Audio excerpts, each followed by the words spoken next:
السلام عليكم ورحمة الله وبركاته. إن الحمد لله والصلاة والسلام على رسول الله وبعد. আল্লাহ সুবহানাহু ওয়া তাআলার মহান দরবারে শুকরিয়া জ্ঞাপন করছি, যিনি আমাদেরকে জুমার সালাতের পরে আবার দারসুল বুখারীতে হাদিসের ক্লাসে বসার তৌফিক এনায়েত করেছেন। এজন্য বলি আলহামদুলিল্লাহ।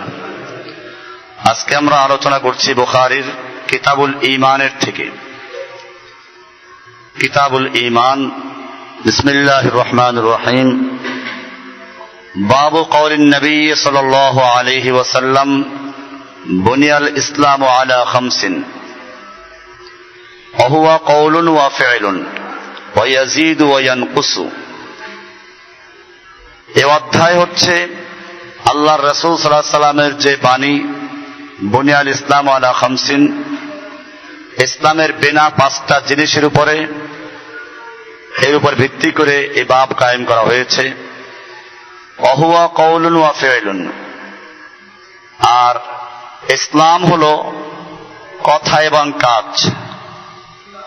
ওয়া ইয়াজিদু ওয়া ইয়ানকুসু, এটা বাড়ে এবং কমে। ইমাম বুখারী রাহমাতুল্লাহ আলাইহি এইভাবে একটা অধ্যায়ের শিরোনাম দিলেন কিতাবুল ঈমান। আমরা প্রথমে এটার সঙ্গে পূর্বের যে সম্পর্ক এটা আলোচনা করব, এরপরে ঈমান অর্থ কি এটা আলোচনা করব ইনশাআল্লাহ। ইমাম বুখারী রাহমাতুল্লাহ আলাইহি এই কিতাবটাকে শুরু করেছেন বাবুন কাইফা কানা বাদুল ওয়াহী ইলা রাসূলিল্লাহি সাল্লাল্লাহু আলাইহি ওয়াসাল্লাম, ওহীর আলোচনা দিয়ে।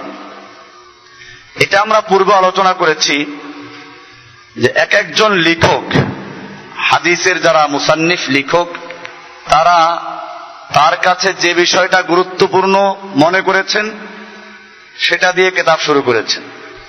ইমাম আবু দাউদ, নাসাই, তিরমিজি এরা মনে করলেন ঈমান আনার পরে সবচেয়ে গুরুত্বপূর্ণ ইবাদত হচ্ছে সালাত, নামাজ। আর এই সালাতের জন্য দরকার হয় পবিত্রতা, তাহারাত।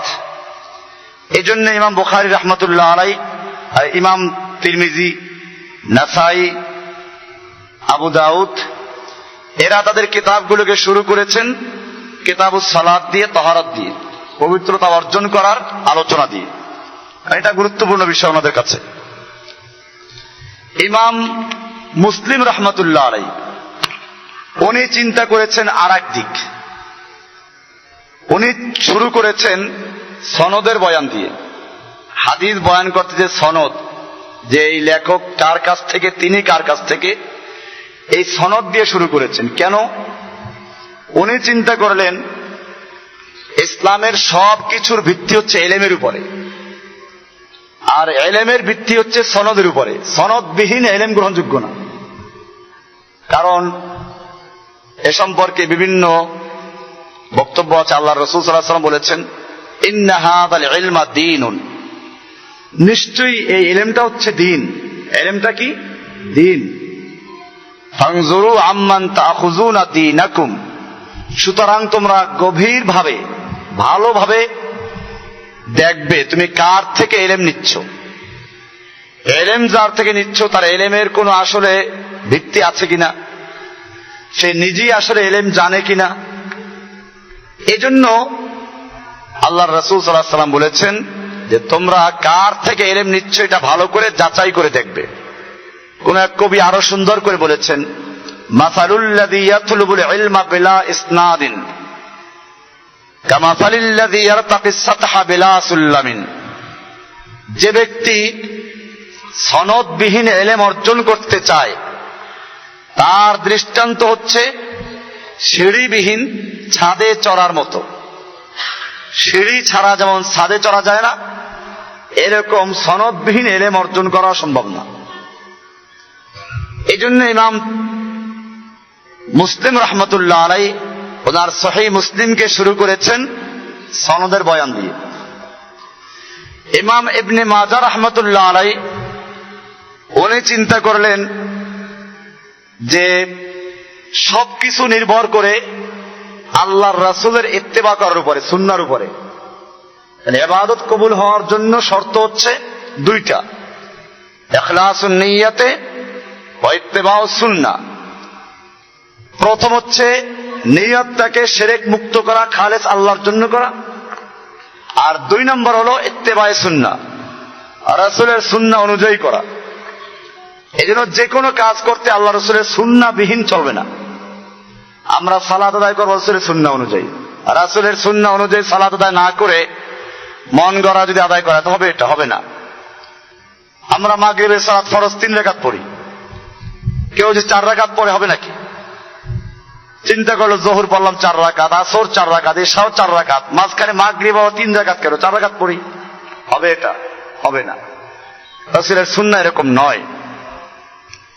হজ করতে হবে রাসূলের তরিকায়, অবশ্যই এগুলো মানুষরা বিশ্বাস করে, বুঝেও। সমস্যাটা হয় যখন জিকিরের বিষয় আসে, তখন আর রাসূলের তরিকা থাকে না, তখন যায় কোথায়? পীরের তরিকা, কাদরিয়া তরিকা, চিশতিয়া তরিকা, নকশবন্দিয়া তরিকা, মুজাদ্দিদিয়া তরিকা। এই সময় আর রাসূলের তরিকার খবর থাকে না। কেন ভাই? তুমি যে সালাত রাসূলের তরিকায় পড়ো, হজ রাসূলের তরিকায় করো, সব ইবাদত রাসূলের তরিকায় করবে, ও জিকিরটা রাসূলের তরিকায় করা যাবে না? রাসূলের তরিকায় করো, কাজে লাগবে। এজন্য ইমাম ইবনে মাজাহ রাহমাতুল্লাহ আলাইহি উনি একেবারে সোজা কিতাব শুরু করেছেন, বাবু ইত্তেবাই সুন্নাতে রাসূলিল্লাহ, আল্লাহর রাসূলের সুন্নাহর ইত্তেবা করা, এই দিয়ে আলোচনা শুরু করেছে। ইমাম বুখারী রাহমাতুল্লাহ আলাইহি আরো উপরে চলে গেলেন। তিনি চিন্তা করলেন যে সব কিছুর ভিত্তি হচ্ছে ওহীর উপরে। কিসের উপরে? ওহীর উপরে। আল্লাহর রাসূলকে বলা হয়েছে ফাত্তাবি' মা ইউহা ইলাইকা মির রাব্বিকা, আপনার রবের পক্ষ থেকে আপনার প্রতি যা ওহী করা হয়েছে আপনি কেবলমাত্র তার অনুসরণ করবেন, ওহীর অনুসরণ করবেন। এটা আমাদেরও খেয়াল হয়, আমরা সব জায়গায় একই দাওয়াত দেব, অনুসরণ করব কিসের? ওহীর। এটাই গন্ডগোল আমাদের সঙ্গে। অন্যদের সাথে যে গন্ডগোল হওয়ার কারণটা এখানে। আমরা সবসময় বলি অনুসরণ করো কিসের? ওহীর। ওহী 2 রকম অবশ্য, ওহী মাতলু কোরআন, ওহী গায়রে মাতলু আল্লাহ নবীর সহিহ হাদিস। সুতরাং ওহী আমরা অনুসরণ করবো। ওহী বলতে শুধু আমি কোরআনকে বোঝাচ্ছি না, কিন্তু ওহী বলতে সহিহ হাদিস ওহীর অন্তর্ভুক্ত। তো ওহীর অনুসরণ করতে হবে। আল্লাহর রাসূল সাল্লাল্লাহু আলাইহি ওয়াসাল্লাম এই জন্য তার বিভিন্ন কথা বলতে গিয়ে দলিল পেশ করেছেন কোরআন দিয়ে। বোঝা গেল আল্লাহর রাসূল সাল্লাল্লাহু আলাইহি ওয়াসাল্লাম তো কথা বলতে গিয়ে দলিল পেশ করেন কোরআন দিয়ে। আর আমাদের সমাজের তরিকার দলিল দিতে গিয়ে কোরআন লাগে না, তখন দলিল হয় বুজুর্গের তরিকা। কার তরিকা? বুজুর্গেরা বলেছেন, আলেমরা বলেছেন, এত বড় বড় আলেমরা বলেছেন। এই পর্দা আমাদেরকে খুলতে হবে। তো বলছিলাম যে ওহীর অনুসরণ করতে হবে। এজন্য ইমাম বুখারী রাহমাতুল্লাহ আলাইহি চিন্তা করলেন যে ওহী ছাড়া সব বাদ। সেই জন্য ইমাম বুখারী প্রথম শুরু করেছেন ওহী দিয়ে। কি দিয়ে? বোঝা গেল ইমাম বুখারী ঠিকই বুঝতে পেরেছেন গন্ডগোলটা এই জায়গাতেই। আজকে মুসলিম নাম মুসলিম অনুসরণ করবে কিসের? ওই যে বললাম আঞ্চলিক ইসলাম, বরিশালের ইসলাম, ফরিদপুরের ইসলাম, আরো কত জায়গার ইসলাম, মানিকগঞ্জের ইসলাম, এরকম চিটাগাঙ্গের ইসলাম, সিলেটের ইসলাম। এই সব ইসলাম আল্লাহর নবী যে ইসলাম নিয়ে আগমন করেছিলেন সেই ইসলামে কি এরকম কোন বিষয় ছিল? ওটা ইসলাম, বাস, আর কিচ্ছু নাই। আর এটার মধ্যে আরো কিছু যোগ আছে। এটা কাদেরিয়া ইসলাম, চিশতিয়া ইসলাম, নকশবন্দিয়া ইসলাম, অমুক এলাকার ইসলাম, এইগুলো আমাদেরকে বর্জন করতে হবে। বলছিলাম তাহলে ইমাম বুখারী ওহী দিয়ে শুরু করেছেন এবং ঠিকই শুরু করেছেন। এবং আমি মনে করি যে আলহামদুলিল্লাহ ওনার নির্বাচনটা অন্য সব কিছুর উপরে উনি প্রাধান্য লাভ করেছেন। ওনারটাই ঠিক আছে। কারণ ওহীর যদি অনুসরণ না করা হয় তাহলেই মানুষ কেবল এদিক সেদিক যাবে, তরিকার দিকে যাবে, গণতন্ত্রের দিকে যাবে, সমাজতন্ত্রের দিকে যাবে, রাজতন্ত্রের দিকে যাবে, পীরতন্ত্রের দিকে যাবে, তরিকাতন্ত্রের দিকে যাবে। আর এই সব কিছুর থেকে ঊর্ধ্বে ওঠা সম্ভব তখনই যখনই একটা লোক এই সিদ্ধান্ত নিয়ে নেয়, বদ্ধপরিকর আকীদা তার এই থাকে, এই দৃঢ়তা থাকে যে আমি ওহীর বাইরে কিছু মানব না। তাহলে এইটা পরিষ্কার হলে আপনি তাকে বুঝাইতে পারবেন যে ভাই কোরআন হাদিস এটা নাই, সঙ্গে সঙ্গে সে মেনে নেবে। ভাই আপনি যেটা করছেন না কোরআন হাদিস আছে কিনা, আছে মানেন, না মানেন নাই, নাই মানবো না। কিন্তু যদি লোকটা এই ধারণাটাই ক্লিয়ার না থাকে যে আমার কোরআন সুন্নাহ মানতে হবে, এই ধারণাই তার ক্লিয়ার নাই, তার ধারণা আছে যে কোরআন সুন্নাহ এর কোনো গুরুত্ব নাই, বরং গুরুত্ব হচ্ছে পীরের কথা মানা। পীরের কথা মানা ফরজ। যদি কোরআন হাদিসের কথা পীরের সাথে মিলে তো ভালো কথা মানবো, আর যদি কোরআন হাদিসের কথা পীরের কথার সঙ্গে না মিলে তো পীরেরটা ঠিক। পীর কি না বুঝতে বলছে নাকি? সে কি কম আলেম নাকি? এই পীরেরটাই মানবো। কোরআন হাদিস ওইগুলো আমাদের বোঝার বিষয় না, ওরা বিশ্বাস বুঝবে। শয়তান যে কত খুশি এদের উপরে, একটা চোরের উপর এত খুশি হয় না, একটা জেনাকারীর উপরে এত শয়তান খুশি হয় না। কারণ চোর যখন চুরি করে সে মনে করে আমি অন্যায় করছি, জেনাকার যখন জেনা করে সে মনে করে আমি অন্যায় করছি, একটা ডাকাত একটা খুনি যখন খুন করে সে মনে করে আমি খুন করছি, অন্যায় করেছি। জীবনের যে কোনো পর্যায়ে আসলে সে আবার কি করবে? আল্লাহ বুঝ দিলে, যেহেতু সে জানে অন্যায়কারী, নিজের ভিতরে দুর্বলতা আছে, যে কোনো মুহূর্তে সে তওবা করতে পারে। কিন্তু এই যে লোকটা যে তরিকায় ঢুকলো, বেদাত করলো, এই লোকটা কি তওবা করবে? কেন তওবা করবে না? আর সে যে গুনাহ করতেছে সে গুনাহ মনে করে না, বুঝি না গুনাহ, এটা তো সে মনে করে সওয়াবের কাজ। তো সওয়াবের কাজ থেকে আবার কেউ তওবা করে নাকি? এই জন্য শয়তান এইগুলোতে খুশি হয় বেশি। ইমাম বুখারী এবারে ওহী দিয়ে শুরু করলেন। শুরু করার পরে ওহীর পরে প্রথম কাজ হলো কি? ওহীর ভিত্তিতে ঈমান আনা। ওহীর ভিত্তিতে, এই জন্য কিতাবুল ঈমান দিয়ে শুরু করেছেন। ঈমানের পরে কাজ হলো আমল করা, কিন্তু উনি ঈমানের পরে আমলের বয়ান শুরু করেন নাই। ঈমানের পরে উনি শুরু করেছেন কিতাবুল ইলম দিয়ে। কেন? ঈমান আনলেন এক পারে আছেন, আমল আর এক পারে, মাঝখানে ব্রিজ হলো ইলম। ব্রিজ কি? ইলমবিহীন আমল করলে চলবে নাকি?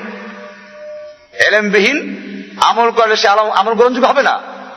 এই জন্য ইমাম বুখারী রাহমাতুল্লাহ আল্লাহ তাকে জাযা দান করবে আল্লাহ তাআলা, কি সুন্দর চিন্তা করেছেন যে উনি প্রথমে ওহীর পরে আনলেন ঈমান, ঈমানের পরে আমল আনা দরকার ছিল, তা না এনে মাঝখানে আনলেন কিতাবুল ইলমকে। কারণ ইলম যদি না থাকে সমস্ত জাহালত, অজ্ঞতাই হলো সমস্ত গুনাহের মূল। এই জন্য ইলম আনতে হবে। ইলম একটা ব্রিজ, ঈমান এবং আমল এই দুইয়ের মধ্যবর্তী ব্রিজ হচ্ছে কি? ইলম, সংযোগ সূত্র। ঈমান আর আমল, আমল বিহীন ঈমান গ্রহণযোগ্য না, ঈমান বিহীন আমল গ্রহণযোগ্য না। আমল মাশাআল্লাহ খুব পাকা করে, তাহাজ্জুদ পড়ে, জিকির করে, সব করে, কিন্তু ঈমানের মধ্যে শিরিক আছে, গ্রহণযোগ্য হবে? ঈমান মাশাআল্লাহ পাকা আছে, ইবাদত করে, আমল করে না, তার ঈমান থাকবে? আমার দেশে একজন লোক আছে, কথায় কথায় বলে আরে নামাজ না পড়লে কি হবে, ঈমান ঠিক আছে। নামাজ না পড়লে ঈমান থাকে? আল্লাহ রাসূল সাল্লাল্লাহু আলাইহি ওয়াসাল্লাম বলেছেন আল আহাদুল্লাযী বাইনানা ওয়া বাইনাহুম আস-সালাত, আমাদের মাঝে আর কুফফারদের মাঝে পার্থক্য হচ্ছে সালাত। যে সালাত কায়েম করলো সে মুমিন, যে কায়েম করলো সে মুমিন না। আর এক হাদিসে বলা আছে আস-সালাতু ইমাদুদ্দিন, সালাত হচ্ছে স্তম্ভ, দ্বীনের স্তম্ভ, খুঁটি। ফামান আকামাহা ফাকাদ আকামাদ-দ্বীন, যে সালাত কায়েম করলো সে দ্বীন কায়েম করলো। ওমান হাদামাহা ফাকাদ হাদামাদ-দ্বীন, যে সালাত বিনষ্ট করলো সে দ্বীন ধ্বংস করলো।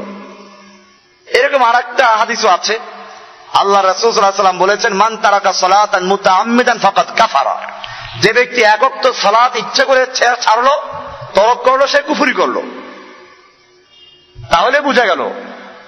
এখন আমি বলি এক ওয়াক্ত নামাজ ছাড়লো সে কাফের হয়ে গেছে, এই ফতোয়া আমি দেই নাই, কিন্তু তবে কুফরি করেছে। হাদিসে আল্লাহ রাসূল বলেছেন আল্লাহ বলেছেন কুফরি করেছে। এখন যদি দৈনিক একজন লোক 5টা কুফরি জমা করে, একদিনে নামাজ পড়ে নাই, কয়টা কুফরি করলো? এক মাসে কয়টা? এক বছরে কয়টা? এরকম যে কুফরি জমা করতে থাকলো, একজন লোক 1 টাকা জমা করে আছে, তাকে আমি পয়সাওয়ালা বলি না, কিন্তু যদি সে 1 টাকা করে দৈনিক জমা করে, এক সময় সে পয়সাওয়ালা হবে কিনা? সমাজে যাকে পয়সা ওয়ালা বলে পরিভাষায়, এই পর্যায়ে সে পৌঁছে যাবে। ঠিক এরকম যে একক তো সালাত আদায় করলো না, সে একটা কুফরি করলো, ব্যাংকে জমা করলো। 2 ওয়াক্ত করলো, 2টা কুফরি জমা করলো। 5 ওয়াক্ত করে 5টা কুফরি জমা করলো। এইরকম যে 1 বছর সালাত আদায় করলো না, অনেকগুলো কুফরি জমা করলো। ওই পয়সা জমা করতে করতে যেমন পয়সা ওয়ালা হয়ে যায়, ঠিক এরকম ভাবে কুফরি জমা করতে করতে কুফর ওয়ালা হয়ে যায়। আর কুফর ওয়ালাকেই আরবিতে বলে কাফের। কি বলে? কাজে সালাত না পড়লে সে ইমানদার থাকে? এই যে বলে নামাজ না পড়লে কি হবে, ইমান ঠিক আছে, ওর ইমান আছে? ওর ইমান যদি থাইকেও থাকতো, এটা কেন, এটাও গেছে। এই কথা বলা সেটাও গেছে। এই জন্য মনে রাখতে, বেনামাজির ইমান থাকে না। এখানে একটা ভুল বিষয় আছে আমাদের সমাজে প্রচলিত। দেখেন, হজ, যাকাত এইগুলোর বিষয় ভিন্ন। এইগুলো তো আল্লাহ রাসূল বলেন নাই যে হজ করে নাই সে কাফের, কুফরি করলো, বলা হয় নাই। হজের ব্যাপারে বলা হয় নাই, যাকাতের ব্যাপারে বলা হয় নাই, অন্য কোন ইবাদতে বলা হয় নাই যে আমাদের মধ্যে আর কুফারদের মধ্যে পার্থক্য হচ্ছে এটা। কিন্তু সালাতে বেরিয়ে বলা হয়েছে। কিন্তু আমাদের সমাজে আলেমরা এটা পার্থক্য না করার কারণে সব একসাথে মিলিয়ে দেয়। সালাত আদায় না করলে ইমান থাকে না। আমার এই কথার অর্থ এটা আমি বারবার বলছি যে একক তো সালাত পড়ে নাই তাকে আমি কাফের বলছি নাকি? না, আমি কি বলছি যে সালাতের বিষয়টা গুরুত্বপূর্ণ অন্য ইবাদতের তুলনায়। এমনি যদি কোনো ব্যক্তি অস্বীকার করে, তাহলে তো যে কোনো আমলকে অস্বীকার করে সে কাফের হয়ে যায়। কিন্তু সালাতকে যদি অস্বীকার নাও করে কিন্তু পড়ে না, তাহলে সে কাফের হয়ে যায়। বিষয়টা ক্লিয়ার হলো? হজকে যদি কোনো ব্যক্তি না করে সে কাফের না, যদি মানে, ফরজ মানে। যাকাত কোনো ব্যক্তি স্বীকার করে ফরজ, কিন্তু সে আদায় করে না, সে কাফের হয় না। সারা জীবন না করলেও কাফের হবে না। সালাতের বিষয়টা এরকম না। সালাতের বিষয়টা আমি কি বললাম যে সালাতের বিষয়ে আল্লাহর রাসূল সাল্লাল্লাহু আলাইহি ওয়াসাল্লাম আলাদা কিছু কথা বলেছেন। কাজে সালাত যদি কোনো ব্যক্তি অস্বীকার নাও করে, অস্বীকার কিন্তু সে নিয়মিত পড়ে না, তাহলে এই না পড়ার কারণেও সে কাফের হয়ে যাবে। কেন? যেহেতু আল্লাহ রাসূলের কথা বলেছেন। এজন্য আল্লাহর নবীর যুগে মুনাফিকরাও জামাতের সঙ্গে 5 ওয়াক্ত নামাজ পড়তো। কি পড়তো? মুনাফিকরা কি করতো? 5 ওয়াক্ত সালাত জামাতের সঙ্গে আদায় করতো। কারণ সালাত আদায় না করলে ধরা পড়ে কাফের এটা। এই জন্য তারা সালাত আদায় করতো। তো যেটা বললাম যে ইমাম বুখারী রাহমাতুল্লাহ আলাইহি এই সালাতের অধ্যায়ে না এনে ঈমান আনলেন। কি জন্য? ঈমান হচ্ছে একটা মৌলিক বিষয়। ঈমান ছাড়া সালাত আদায় করলে চলবে না। যেমন বললাম যে ঈমানবিহীন সালাত আর সালাতবিহীন ঈমান, এটা চলবে না। এই জন্য ইমাম বুখারী রাহমাতুল্লাহ আলাইহি প্রথমে কিতাবুল ঈমান এনেছেন, ঈমানের পরে ইলম, তারপরে আনছেন আমল। ঈমান কাকে বলে? আমরা ঈমানের শাব্দিক অর্থটা আগে আলোচনা করব। ঈমানের শাব্দিক অর্থ হচ্ছে আত-তাসদীক, বিশ্বাস করা, সত্য বলে মেনে নেওয়া, স্বীকৃতি দান করা। তাহলে বোঝা গেল, যেমন কোরআনে বলা আছে, সূরা ইউসুফে আছে, ইউসুফের ভাইয়েরা ইউসুফকে ওর কুয়ায় ফেলে দিয়ে তার বাবার কাছে এসে বলল কি, ওমা আনতা বিমুমিনিন লানা ওয়ালাউ কুন্না সাদিকিন। ওমা আনতা বিমুমিনিন লানা, আপনি তো আমাদের প্রতি ঈমান আনবেন না। বাপকে বলতেছে যে আপনি তো আমাদের কথা ঈমান আনবেন না, আপনি আমাদের কথায় মুমিন হবেন না। মানে এখানে মুমিন মানে কি? বিশ্বাস করবেন না। আমরা যে বলছি সে বাগে নিয়ে গেছে, তাকে বাগে খেয়ে ফেলেছে, আপনি তো আমাদের বিশ্বাস করবেন না। ওয়ালাউ কুন্না সাদিকিন, যদি আমরা সত্যবাদী।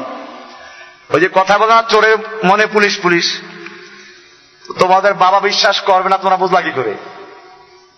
আগেই ভূমিকা দিল, ওমা আনতা বিমুমিনিন লানা, আপনি তো আমাদের কথা বিশ্বাস করবেন না। ওয়ালাউ কুন্না সাদিকিন, যদি আমরা সত্যবাদী। এখানে শব্দটা আসছে মুমিন, আপনি আমাদের কথা বিশ্বাস করবেন না। তাহলে এই যে মুমিন, এখানে মুমিন মানে কি? মুসাদ্দিকিন লানা, মানে আপনি আমাদেরকে সত্যায়ন করবেন না, স্বীকৃতি, সত্য বলে বিশ্বাস করবেন না। তাহলে ঈমান শব্দের অর্থ হলো সত্য বলে বিশ্বাস করা, শব্দের অর্থ এটা। পরিভাষায় ঈমান কাকে বলে? এই পরিভাষায় ঈমানের ব্যাখ্যা দিতে গিয়ে ওলামাদের মধ্যে বহু বক্তব্য এসেছে, এবং সেই বক্তব্যগুলোকে কেন্দ্র করে দলের সৃষ্টি হয়েছে। যেমন মনে করুন মুরজিয়া একটা ফিরকা, মুরজিয়াদের বক্তব্য হচ্ছে ঈমান কাকে বলে? আত-তাসদীকু ফাকাত, এই অন্তরে বিশ্বাস স্থাপন করার নাম হচ্ছে ঈমান। সুতরাং অন্তরে এই বিশ্বাস আছে তুমি মুমিন, এরপরে যদি গুনাহ করো অসুবিধা নাই, এরকে বলা হয় মুরজিয়া। এরকে বলা হয় কি? মুরজিয়া। এই মুরজিয়াদের একটা আরবি বক্তব্য আছে, ওরা বলে আল মাসিয়াতু লা তাদুররু মাল ঈমান কামা আন্না তাআতা লা তানফাউ মাল কুফর। ঈমান অবস্থায় মাসিয়াত করা, পাপ করলে কোনো ক্ষতি নাই, যেমন ভাবে কাফের অবস্থায় ইবাদত করলে কোনো লাভ নাই। কাফের অবস্থায় ইবাদত করলে যেমন কোনো লাভ নাই, এরকম ভাবে ঈমান অবস্থায় তুমি চুরি করো, জিনা করো, ডাকাতি করো, খুন করো, কোনো অসুবিধা নাই। আল মাসিয়াতু লা তাদুররু মাল ঈমান কামা আন্না তাআতা লা তানফাউ মাল কুফর। এটা মুরজিয়াদের বক্তব্য। এর বিপরীতে আছে খাওয়ারেজ। খাওয়ারেজ, মুতাজিলা, এই দুইটা দলের বক্তব্য হচ্ছে ঈমান তিনটা জিনিস দিয়ে গঠিত। এটা আমরা বলবো ইনশাআল্লাহ, সহিহ যেটা সেটা আমরা বলবো। এই কথায় তারা ঠিক, ঈমান তিনটা জিনিস দিয়ে গঠিত: মুখে স্বীকৃতি দেওয়া, অন্তরে বিশ্বাস স্থাপন করা, এবং আমল মানে কার্যে পরিণত করা, বাস্তবে আমল করা। এই তিনটার নাম ঈমান, এটা আমরা বলি। কিন্তু এইখানে মুরজিয়া খাওয়ারেজরা তারা গেছে আর একদিকে। তারা বলে যেহেতু ঈমানটা আমলের জুজ, অংশ, সুতরাং কোন ব্যক্তি আমল না করে তা সে কাফের, সে কাফের হয়ে গেছে। এই জন্য আমরা যে বললাম সালাত আদায় না করলে কাফের, তাও তো বললাম একটা নিয়ম অনুযায়ী। ওরা বলে না, একক তো সালাত করলে সে কাফের, চুরি করলো সাথে সাথে কাফের, জিনা করলো সে কাফের, মদ খাইলো সে কাফের, পাইকারি কাফের সব। এরা কারা? খাওয়ারেজ এবং মুতাজিলা। এদেরকে আমরা ইনশাআল্লাহ বিস্তারিত আলোচনা করবো, আমি একটু ভূমিকা দিচ্ছি আজকে। মুতাজিলা এবং খাওয়ারেজদের মূল আকীদা হলো এখানে, এদের উৎপত্তি কোথায়, কেমনে খাওয়ারেজ হলো, মজারিগুলো আলোচনা করবো ইনশাআল্লাহ। এদের এই দুইটার মধ্যে তারা একমত সবাই। কিন্তু মুতাজিলাদের খাওয়ারেজরা বলে ঈমান থেকে বের হয়ে গেছে, সাথে সাথে সে কাফের হয়ে গেছে। মুতাজিলা বলে ঈমান থেকে বের হয়ে গেছে ঠিক, এই ব্যাপারে একমত, কিন্তু কাফের হবে না, সে মাঝামাঝি থাকবে, মুমিনও না কাফেরও না, মাঝখানে আর একটা স্তর। এটাকে বলে মুযাবযাব। কি বলে এটাকে? মুযাবযাব, মানে মাঝামাঝি। কোরআনে এটা বলা আছে, মুযাবযাবিনা বাইনা যালিকা লা ইলাহা হাউলায়ে ওয়া লা ইলাহা হাউলায়ে। এরা এই দুইয়ের মাঝামাঝি, না এদিকে না ওদিকে। এটা মুনাফিকদের সম্পর্কে আল্লাহ বলছেন কোরআনে, যে মুনাফিকদের চরিত্র হলো মুযাবযাব। এদের নাম কি? মুযাবযাব। এরা লা ইলাহা হাউলায়ে, হাউলায়ে মানে ওইদিকেও না, ইমানদারের দিকেও না, ওয়ালা ইলাহা হাউলায়ে ওদিকেও না, এরা মাঝামাঝি, এরা মুনাফিক। এরা কি?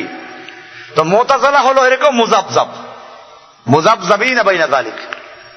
এরা বলে গুনাহে কাবীরা করলে ঈমান থেকে খারেজ হয়ে যাবে, কিন্তু কাফের হবে না, মাঝামাঝি অবস্থান করবে, আর এই অবস্থায় মারা গেলে সে আরাফে থাকবে। এদের বক্তব্য, আমরা এগুলোর উত্তর দেব ইনশাআল্লাহ। এর মাঝামাঝি হচ্ছে আহলুস সুন্নাহ ওয়াল জামার আকীদা।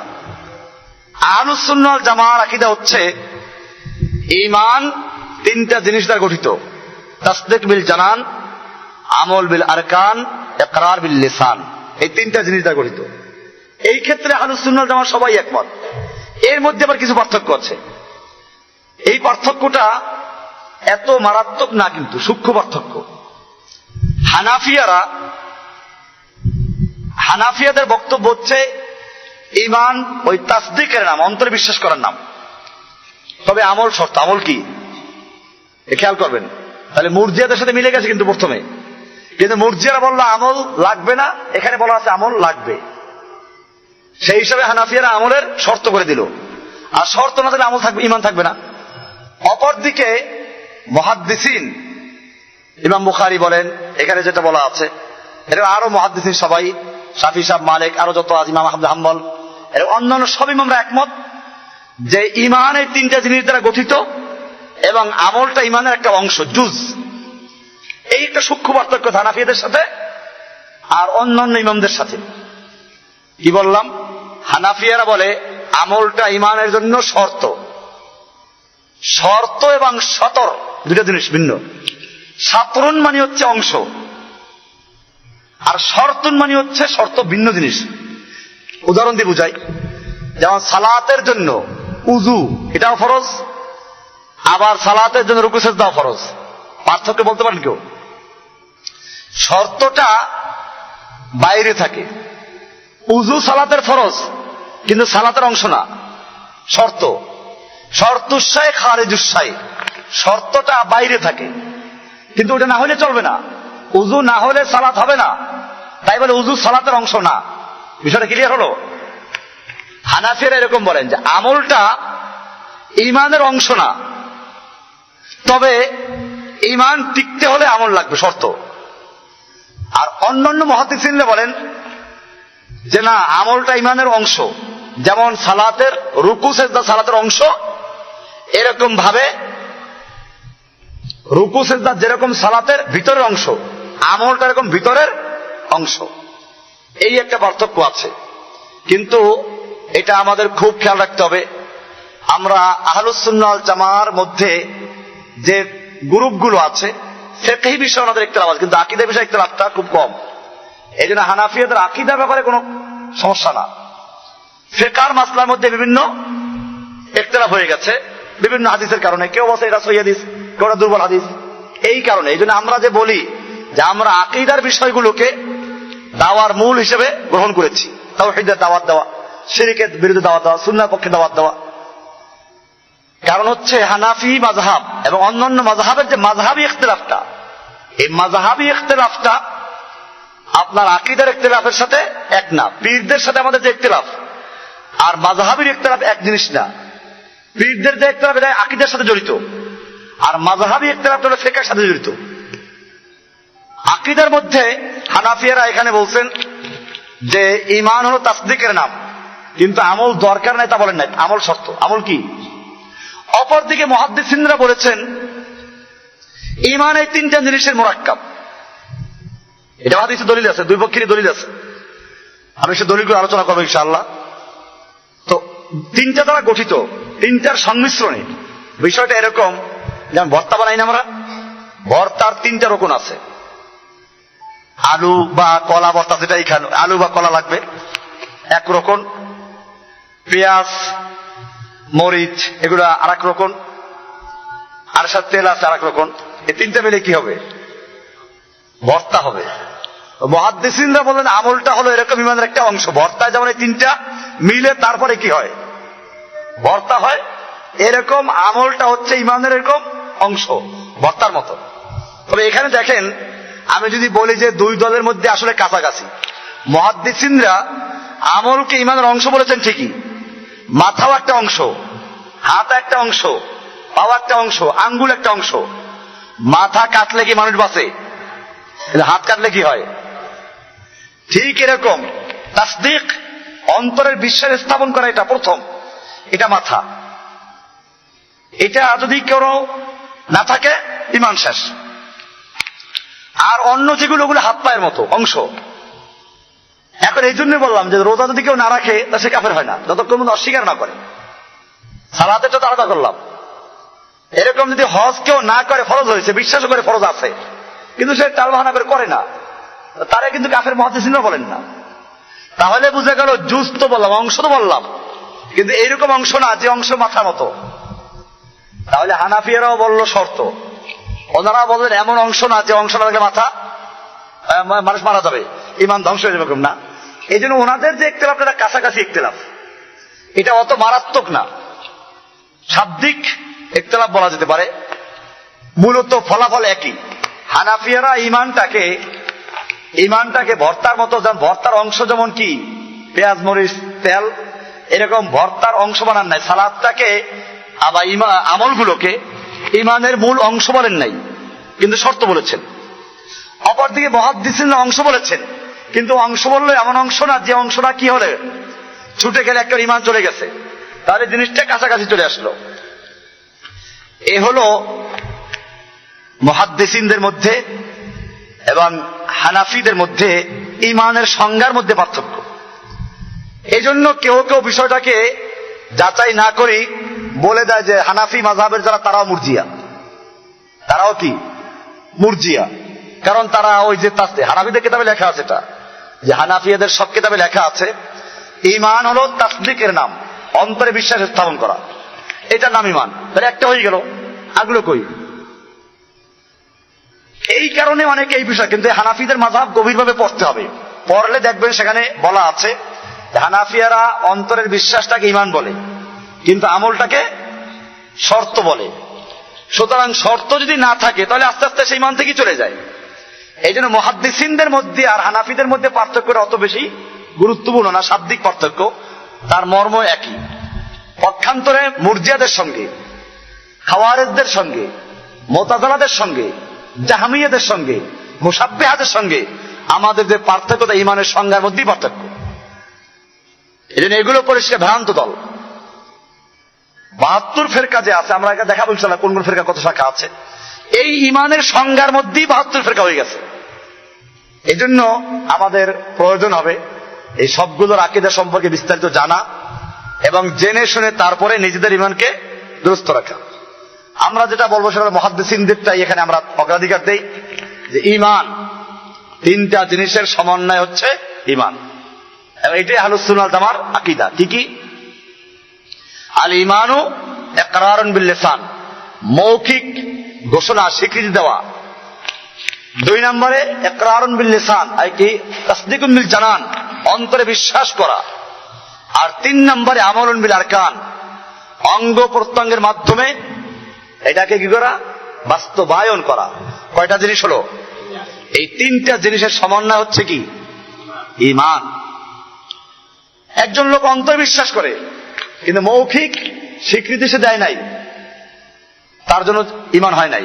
হ্যাঁ, তবে এখন বোবা, মুখে বলতে পারে না, তো বোবারও বুঝাইতে হবে ইঙ্গিতে। সে যেরকম বুঝায়, অন্যান্য কথা যেমন বুঝায় তার বুঝাইতে হবে এরকম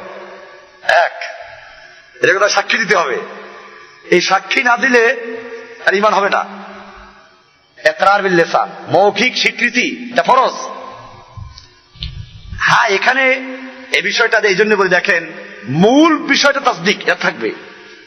কোন ক্ষেত্রে তাসদিক মানে মৌখিক স্বীকৃতি রহিত হয়। যেমন মনে করেন কোরআনে বলা আছে ইল্লা মান উকরিহা ওয়া কলবুহু মুতমাইন্নুম বিল ঈমান, তবে যাকে বাধ্য করা হয়।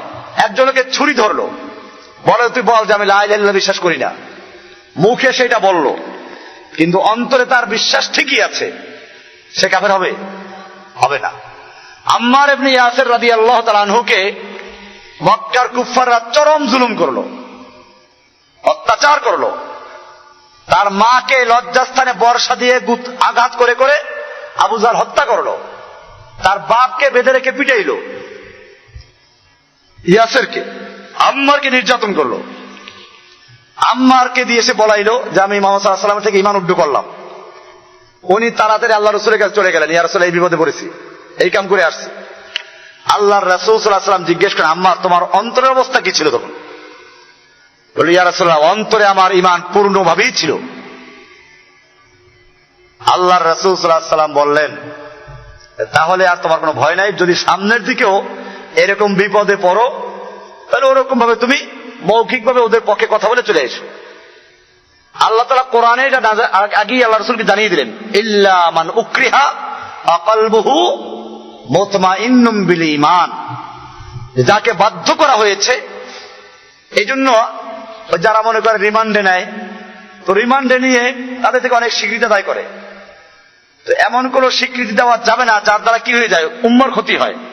তবে যদি জান বাঁচাবার জন্য কোনো ছোটখাটো বিষয় হয় ওগুলো করা যাবে। ইল্লা মান উকরিহা ওয়া কলবুহু মুতমাইন্নুম বিল ঈমান, তবে ঈমানের উপর অন্তরে ঈমান স্থির রাখতে হবে। এক্ষেত্রে কোনো ছাড় নাই, কারণ অন্তরের উপরে কারো কোনো কিনাই ক্ষমতা চলে না। আপনি যতই জোর করুক, অন্তরের উপর কেউ জোর খাইতে পারবে? অন্তরের মালিক স্বয়ং আল্লাহ তাআলা। এইখানে আর কারো কোনো হস্তক্ষেপ চলে না, কোনো বাধ্য করতে পারে না। এইটা কোন অবস্থায় রহিত হয় না। তাহলে আমরা দেখাইলাম মৌখিক স্বীকৃতি কোন কোন অবস্থায় কি হয়ে যায়, রহিত হয়ে যায়। তাহলে এটা ইমানের অংশ ঠিকই, কিন্তু কোন কোন ক্ষেত্রে কি হয়ে যায়, তাহলে এটা মাথার মতো না। এরকম ভাবে নামাজ, আল্লাহ রসুল যুদ্ধ, তবু যে খন্দকের যুদ্ধের সময় নামাজ কাজা হয়ে গেছিল, আল্লাহ রসুল বললেন যে ওদের উপর আল্লাহ ওদের ঘর বার ধ্বংস করে দেখ, ওরা আমাদেরকে সালাতুল উস্তা থেকে বিরত রেখেছে, আসর সালাত পড়া হয় নাই।